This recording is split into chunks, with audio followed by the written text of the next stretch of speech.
दास्तां है उस क्रूर और निर्दयी सुल्तान की जिसने मोरक्को पर 1672 से लेकर 1727 तक यानी पूरे 55 साल तक हुकूमत की। मोरक्को के इतिहास में इतने लंबे वक्त तक राजगद्दी पर और कोई भी सुल्तान कभी टिक नहीं पाया।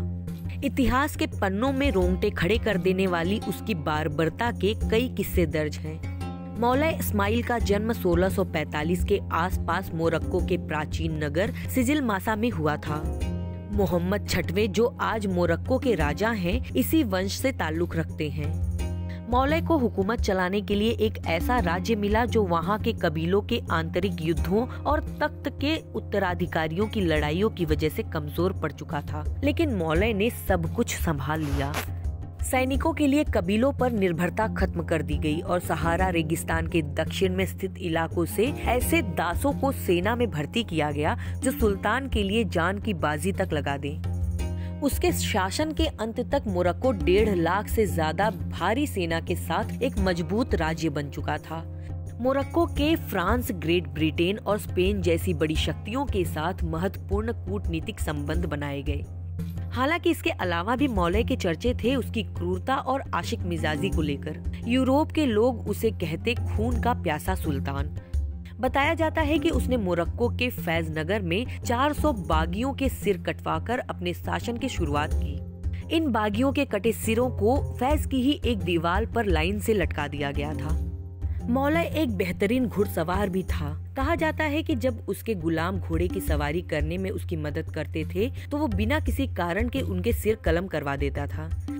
इतना ही नहीं, उसके खिलाफ जाने की गुस्ताखी करने की सजा के तौर पर उसने अपने ही एक बेटे का बायां हाथ और सीधा पैर तक कटवा दिया था। मौला की 4 बेगमें और 500 से ज्यादा रखैल थी। कहते हैं कि वह जितना क्रूर था उतना ही आशिक मिजाज भी। जो भी कबीला युद्ध में उसके सामने घुटने टेकता, उसका सरदार उसे अपनी सबसे खूबसूरत बेटी सौंप देता। इसी तरह सुल्तान के हरम में इजाफा होता जाता। Guinness book of world record के मुताबिक मौला की 888 संतान होने के सबूत मिलते हैं।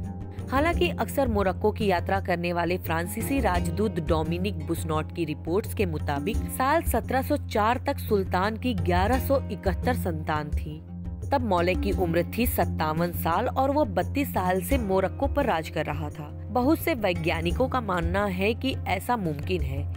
तमाम तरह के शोधों से पता चलता है कि अगर मौला ने 32 साल तक हर रोज सेक्स किया होगा तो उसके 1171 संतान हो सकते हैं। जाहिर है उसके हरम में औरतों की कोई कमी नहीं थी। असल में इतने बच्चे वह महज 65 से 110 औरतों के साथ ही पैदा कर सकता था। अपनी बेगमों और रखेलों को लेकर मौला बहुत ज्यादा पजेसिव था। उन्हें अगर गलती से कोई देख भी लेता था तो वह उसकी जान भी ले लेता था। यही कारण है कि उनकी रानियां और रखेलों के सामने दूसरे मर्द पेट के बल जमीन पर लेट कर जाते थे ताकि गलती से उनकी नजरें मौला की किसी भी औरत या फिर उनके हरम पर न पड़ जाए।